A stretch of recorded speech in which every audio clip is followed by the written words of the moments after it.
नमस्कार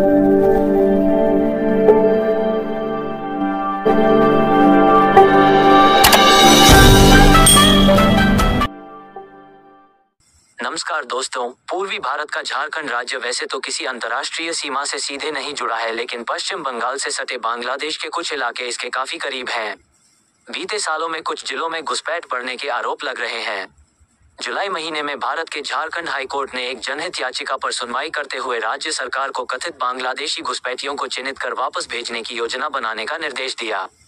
इसके बाद दक्षिण एशिया के दो पड़ोसी देशों के बीच का यह मामला सुर्खियों में आ गया। सुनवाई के दौरान कोर्ट ने यह भी पूछा है कि क्या केंद्र सरकार यहां सीएए, सिटीजनशिप अमेंडमेंट एक्ट के तहत सीधे घुसपैठियों के खिलाफ कार्रवाई कर सकती है। कोर्ट ने इसे गंभीर मामला बताते हुए कहा कि इस पर केंद्र सरकार को भी राज्य सरकार के साथ मिलकर काम करने की जरूरत है। इस मामले में जनहित याचिका दायर करने वाले डैनियल दानिश जमशेदपुर के मांगों में रहते हैं। यही इनकी दुकान है। वे पहले बीजेपी से जुड़े थे, सामाजिक कार्यों में रुचि रखते हैं। दानिया ने जनहित याचिका में कहा है कि बांग्लादेश और भारत के पश्चिम बंगाल की सीमा से सटे झारखंड के जिलों में सुनियोजित तरीके से घुसपैठ कराई जा रही है। दानिश ने इसके लिए बांग्लादेश के कुछ प्रतिबंधित संगठनों पर आरोप लगाया है। आदिवासियों की आबादी में बदलाव। बीजेपी के झारखंड प्रदेश अध्यक्ष बाबूलाल मरांडी ने भी कथित घुसपैठ पर चिंता जताई है। DW से बातचीत में उन्होंने कहा, संभाल परगना में आदिवासियों की संख्या धीरे धीरे घटती जा रही है, उनका अस्तित्व खतरे में है। सरकार को विशेष टीम गठित कर पूरे मामले की जांच करनी चाहिए। ये जांच होनी चाहिए कि आदिवासियों की संख्या में इतनी गिरावट कैसे आ गई और यहाँ के आदिवासी कहाँ गए, उनकी जगह किसने ली। अवैध प्रवासियों का आंकड़ा जुटाएगी मणिपुर और मिजोरम सरकार। जनसंख्या के सरकारी आंकड़ों से पता चलता है कि संथाल परगना प्रमंडल के 6 जिलों दुमका, पाकुड़, साहिबगंज, गोड्डा, जामताड़ा और देवघर की डेमोग्राफी में काफी बदलाव आया है। आधिकारिक आंकड़ों के मुताबिक इन 6 जिलों में 1951 में आदिवासियों की आबादी 44.66% थी, जो 2011 में घटकर 28.11% हो गई। वहीं मुस्लिमों की आबादी 9.44 से बढ़कर 22.73% हो गई। साल 2000 में राज्य बने झारखंड की आबादी 1951 की जनगणना में करीब 97 लाख थी, जो 2011 में बढ़कर 3 करोड़ 30 लाख हो गई। जनगणना के आंकड़े बताते हैं कि संथाल परगना के इन सभी 6 जिलों में आबादी में औसत 7 से 8 लाख का इजाफा हुआ है। कुछ लोगों का आरोप है कि घुसपैठ के बिना इतनी तेजी से आबादी का बढ़ना नामुमकिन है।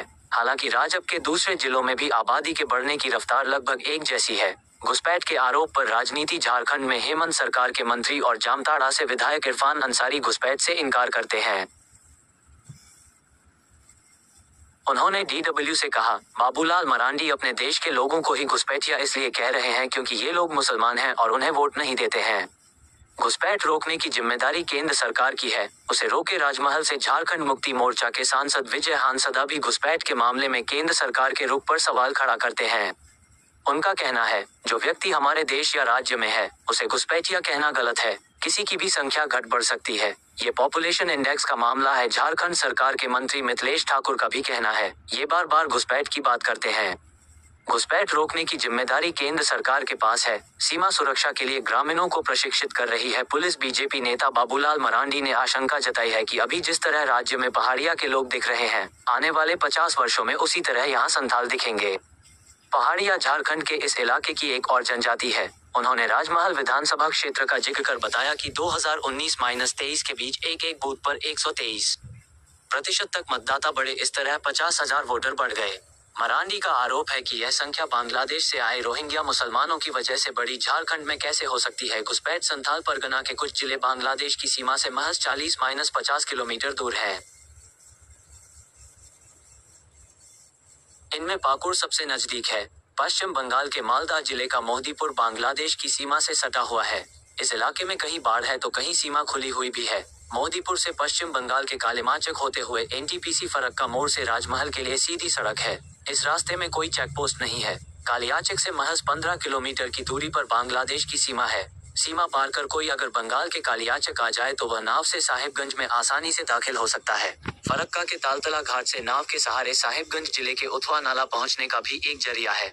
साहिबगंज के उधवा प्रखंड में उधवा वाइल्ड लाइफ सैंक्चुअरी के पास ही उधवा नाला है। करीब 25 किलोमीटर लंबा यह नाला गंगा नदी से जुड़ता है। स्थानीय लोगों का आरोप है कि इन इलाकों में पर्याप्त चेकिंग नहीं होती है। स्थानीय वकील और सामाजिक कार्यकर्ता धर्मेंद्र कुमार बताते हैं, ये घुसपैठिए पूरे सिस्टमेटिक तरीके से आते हैं। इस इलाके में राभी जगह घुसपैठ कराने वाले एजेंट हैं।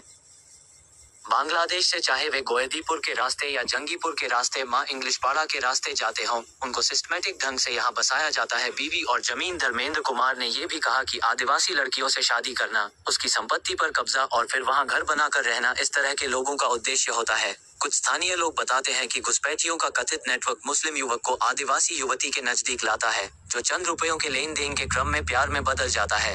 अंततः लड़की शादी के लिए मान जाती है। शादी के बाद मुस्लिम युवक वहीं बस जाता है।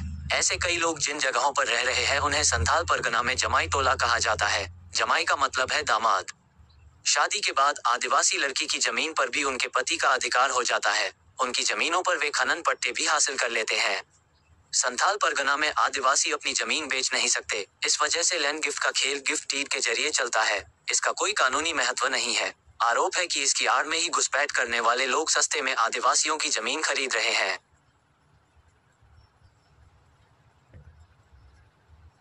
आदिवासियों के लिए काम करने वाले समाज सेवी चंद्रमोहन हांसदा ने DW से कहा, अंतरजातीय विवाह आदिवासी समाज के लिए सबसे ज्यादा घातक साबित हो रहा है। हमारे समाज में बिठैलाहा प्रथा थी, जिसके तहत अगर कोई आदिवासी दूसरी जाति पात धर्म के लोगों से विवाह करता था तो उसे उसके समाज से निकाल दिया जाता था। उनका कहना है कि वैसे तो ये गैर कानूनी है, लेकिन इस प्रथा को फिर से लागू किए जाने की जरूरत है। घुसपैठ और धर्मांतरण। झारखंड पुलिस के स्पेशल ब्रांच ने 2 जून 2023 को राज्य के सभी जिलों के DC व SP को एक पत्र लिखकर बांग्लादेशी नागरिकों के अवैध रूप से प्रवेश करने की सूचना दी थी। 13 दिसंबर 2023 को केंद्रीय गृह मंत्रालय ने एक दस्तावेज जारी कर कहा था, 120 से अधिक नकली वेबसाइट के जरिए फर्जी बर्थ सर्टिफिकेट बनाए जा रहे हैं। इसे लेकर झारखंड को विशेष रूप से आगाह किया गया था। समय समय पर केंद्र सरकार की एजेंसियां इस तरह की एडवाइजरी जारी करती रहती हैं। इन इलाकों में आदिवासी बुजुर्गों का कहना है कि जगह जगह जमाई टोला बन रहे हैं।